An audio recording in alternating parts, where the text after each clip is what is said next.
Mga ka-Ronstar, totoo nga ba nagbago na ang ugali ni Diwata? What? At maraming ang nakakapansin, lalong-lalo na ang kanyang mga bashers na talaga daw lumaki na ang ulo ni Diwata. Oh. At maraming ang nakakapansin o nakapagsasabi na talaga namang pinapansin na lang ngayon ni Diwata ay yung mga big time vloggers kung saan may inaabot sa kanya. Pero kapag ordinaryong tao na lang yung pumupunta sa kanya ay talagang parang wala na siyang gana para magpa-picture pa dito o bigyan niya ng pansin. Di nga. At bilang isa nga sa mga libo-libong nakasalamuha na ni Diwata ng personal ay hayaan nyo namang i-share ko ang aking point of view hinggil dito. Yun. Sa ilang sandali nga na nakasalamuha ko si Diwata ay napansin ko talaga na madalang ang kanyang pagngiti kapag may mga nagpapapicture sa kanya. Busy lang. Pero mas naagaw ang pansin ko ng kanyang pagiging busy sa kanyang cellphone. Naman. At naunawaan ko nga ang kanyang mood kung bakit siya ganon dahil nga busy siya bilang isang may-ari ng parisan na kagaya niya na napakarami ng tao. Di nga. Buti nga may time pa siya para magpa-picture sa kanyang mga customers. Panood. Ganun talaga ang buhay. Mas madaling manghusga kaysa mag-effort na siya ay makasama at nang malaman ang tunay na ugali niya. Yun. At sino ba ang mas maganda ang ugali?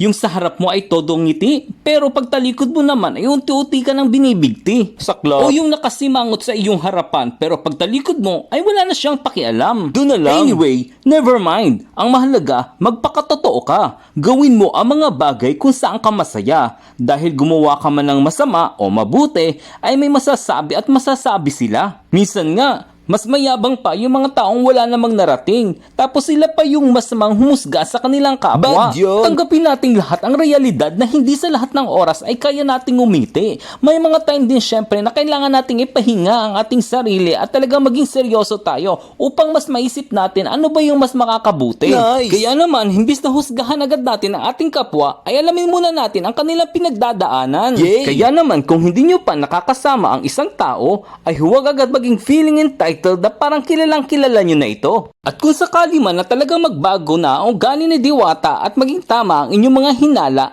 ay wala na tayo dyan pakialam kasi buhay niya yan. Naman. Sabi nga, mind your own business at may kanya-kanya tayong buhay na dapat nating ayusin. Thank you so much for watching at sana may natutunan kayong lahat.